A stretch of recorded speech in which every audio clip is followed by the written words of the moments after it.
What is going on, guys? Welcome back to the channel. Today is the day. Today we're starting the car. So the last little things I really didn't film. I was just trying to knock the car out and get everything done. So let me just kind of walk around, show you everything I finished up.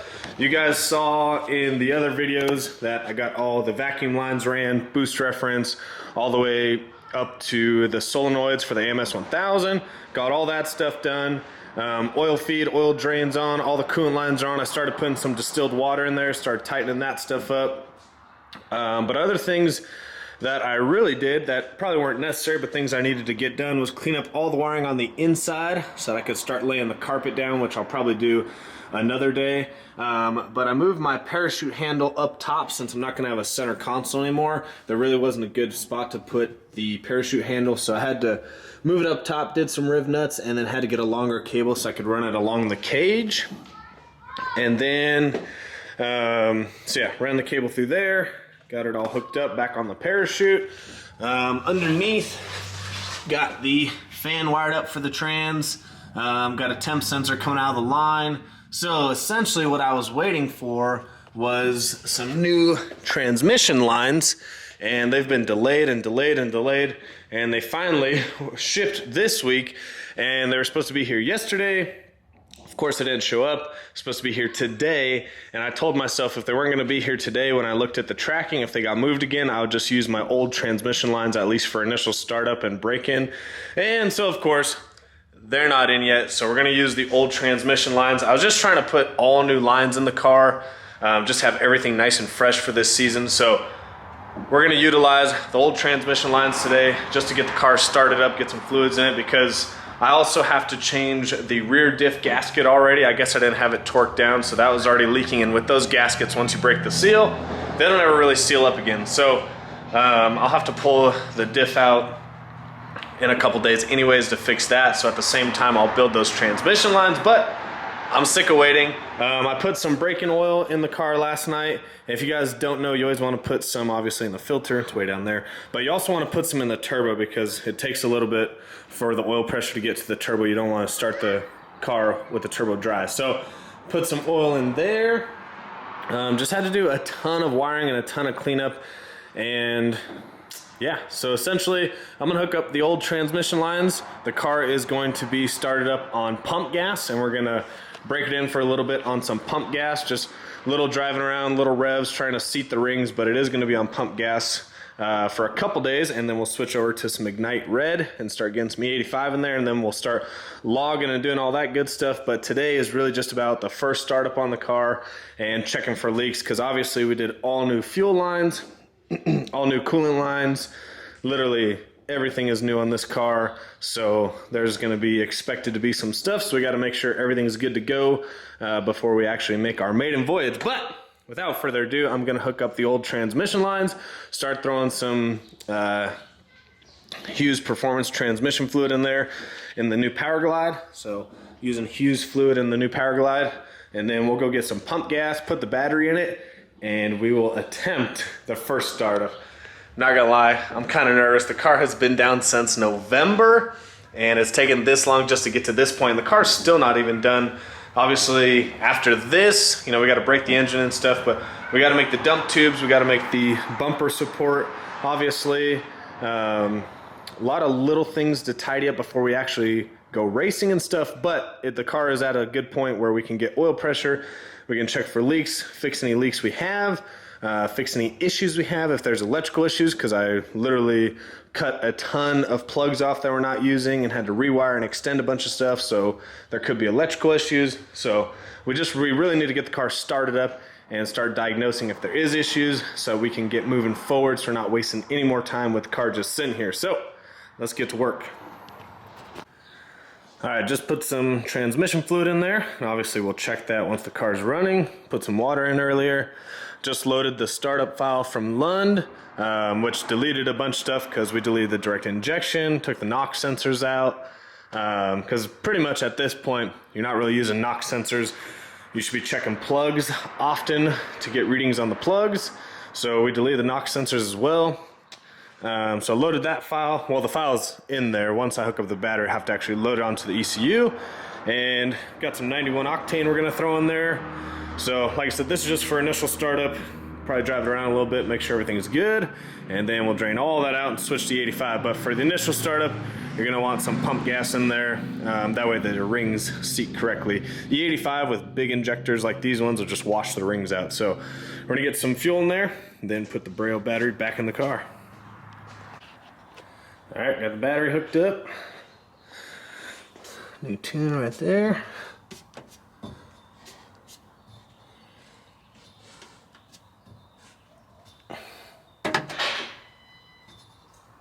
Oh boy. Oh boy, here we go. So I've got all the injectors unplugged so we can get the fuel system and the oil system all primed up. And then once we do about 3 or 4 starts of like 10 to 20 seconds, then we'll plug the injectors in and see if she wants to fire up. I'm freaking nervous. Oh shit. Man. All right, so for some reason, I've been trying to fire for the last 2 hours, and when I hit my line lock switch, it actually let me fire it. So I primed it up, started checking for leaks, and the fuel system's leaking right at this fitting.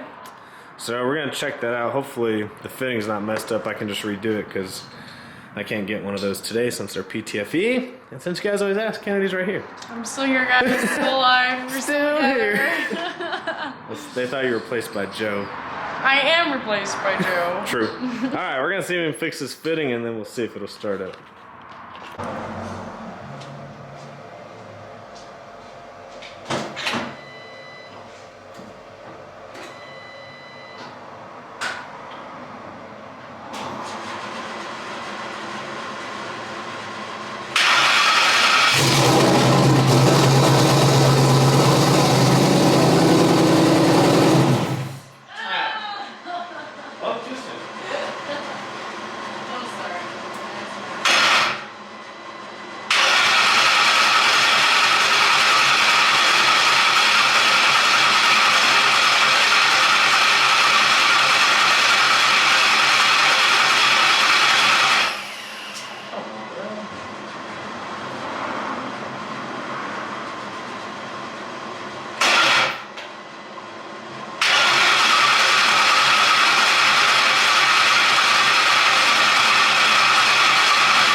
Alright guys, trying to show you the good, the bad, and the ugly. So yesterday, spent all day on this car, and we got it to crank as you guys saw. It idled, and then it died, and then I got to start up again later. Idled, died, went through a few revisions trying to figure out if it was the tune.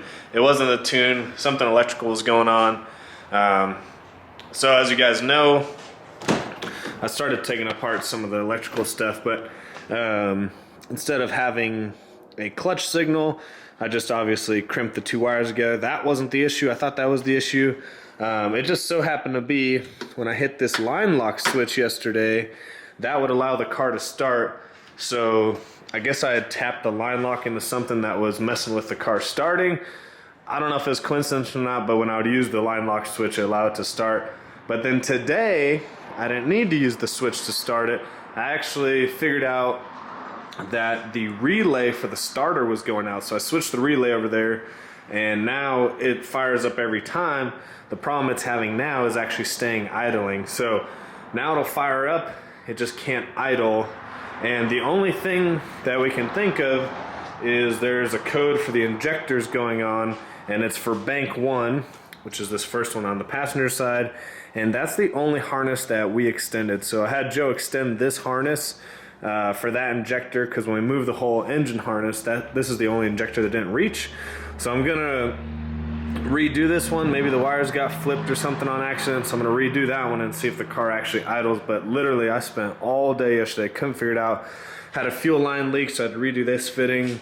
Other than that, everything did okay. Had to tighten up a few fittings that were leaking, but other than that, we're just chasing electrical gremlins, which I knew this was gonna happen by moving all the harness and cutting off ABS sensors and changing a lot of things electrically with the stock PCM, and the stock PCM doesn't like that. So we are trying to fight some issues right now, but I'm gonna switch the injector and see if it'll at least hold an idle. If it doesn't, Then we've got some other issues, but other than that, the car is actually starting to fire up. It just won't hold the idle. So, see if we can get this to work.